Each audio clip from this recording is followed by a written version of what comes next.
Good afternoon, my name is Nikki Stimpson and I'm here at the GBTA and VDR European Conference in Hamburg 2025, and I'm delighted today to be joined by Claire Barrie, Chief Commercial Officer for SilverDoor. Hi Claire, how are you? Hi Nikki, very well, thank you. Very good. So lots of changes with SilverDoor at the moment, but first of all we've got a few questions for you. Let's start with this one. Describe some of the macroeconomic influences affecting our industry today. Can you give us a few insights? Sure, I can. I mean, it's certainly been a topic of conversation whilst we've been here at conference. And so I think before we sort of kick off, maybe a good idea is to look at the simplified version of what macroeconomics actually means to us. And I guess if we start there, we really see it as a big picture element that affects the economy in various regions, both either negatively or positively, and how the impact of that economy affects the population in that region. And so things like that we may be considering, for example, inflation, interest rates. Certainly a big one right now would be government regulation, as we see.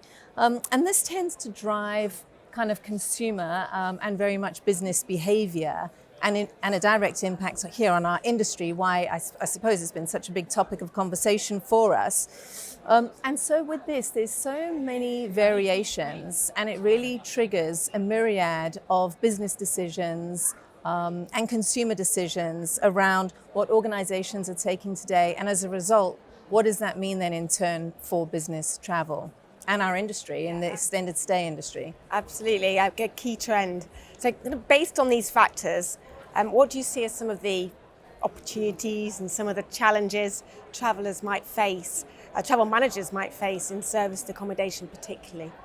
Well, it's always about sort of corporate confidence is the main driver to that. It really is. So whilst business travel at the end of the day is very much tied to what that corporate confidence looks like and the health of the corporate sector.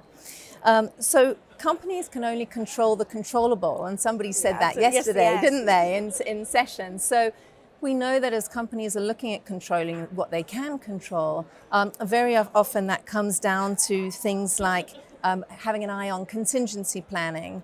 And when we look at contingency planning, that tends to come down to how do we look at controlling costs, budgets, and there's certainly, where it comes to business travel, a tighter scrutiny on spend and making sure that we are really seeing an ROI on the spend that corporation is justifying with that particular expense.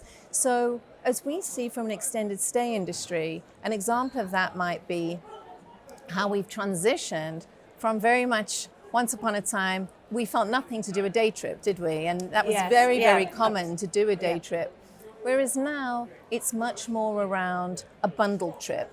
And how do we ensure that there's a return on that trip? How do we make sure that that trip is very much more purposeful? And that there's a strategic importance placed on that trip versus something that is just routine. Or maybe the time of the year that it's time to visit that area of the business. So for example, this flows directly into the service department industry. So it's good news for us. Yes, absolutely. This segment particularly sits as an intersection, I would say, between business travel, mobility or relocation, and projects. And we're seeing more of that extended stay project requirement coming into what was once upon a time sitting in an HR and mobility field that's now transitioning into business travel. So definitely this is an optimal format for what we do in our industry, and this new pattern of multi-purpose trips. So the service department industry is now becoming much more of a core accommodation sector, whereas very much with TMCs you would see it would be an alternative accommodation option, whereas now it's becoming much more mainstream as we see really the kind of cross-pollination between mobility and HR and business travel. And really, I think when we look at the extended stay option compared to a hotel and we look at that total cost of stay, we see it as much more budget stabilizing alternative.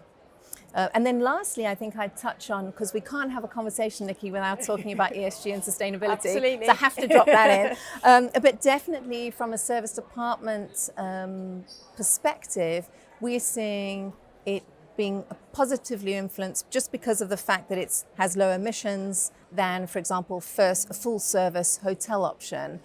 So again, it's becoming particularly popular in that area. Yes, yeah. Exciting times for you. Yeah. And you've just announced your merger recently with Synergy and SilverDoor. Yes.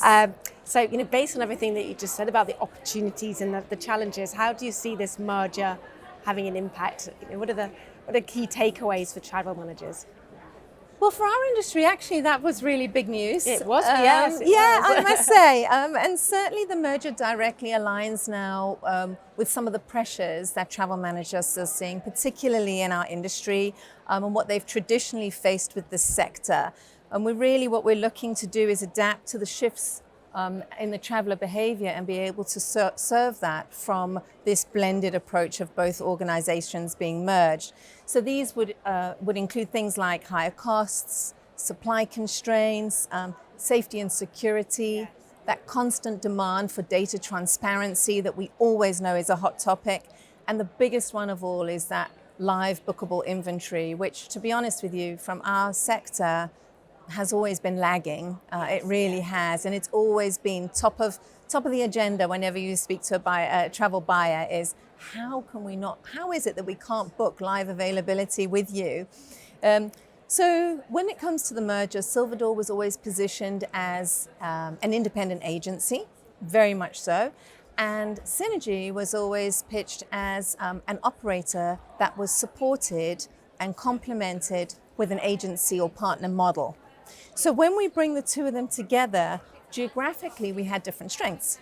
So one was stronger in the United States, one perhaps more so in Europe, etc. So now what we can really do by coming together is we can consider our costs for a healthier corporation, but also geographically, as we serve the market, we can look at those geographic complementary coverage. So we can complement both. Also, we look at the side of the agency along the side of the operator, and then bringing them together, we can look at the best of both when it comes to technology from an agency, blended with the hospitality sector that being an operator brings and provides. So it's good. It's exciting. We're in the integration period right now, but certainly lots to consider. But it's been a seismic shift for our industry, absolutely. One of the other things I wanted to mention was really looking at this coverage. I always look at it through the lens of the buyer. So what does it mean for the industry versus what does it mean for Synergy and SilverDoor, right? And what does it mean? And ultimately, we're looking at a unified supply channel with a pooled technology investment. Technology is such an enormous expense, particularly for our industry that has so much to catch up on. And I think with that pooled investment, it can really allow us to leapfrog into where it is that we need to be and really serve to the pressures that the travel buyer has asked us to deliver for so long. So exciting times ahead for you, Claire, and for everybody at SilverDoor. So thank you so much for taking the time this afternoon to speak to me. This is Nikki Stimpson at the GBTA Broadcast Studio in Hamburg. Thanks for listening.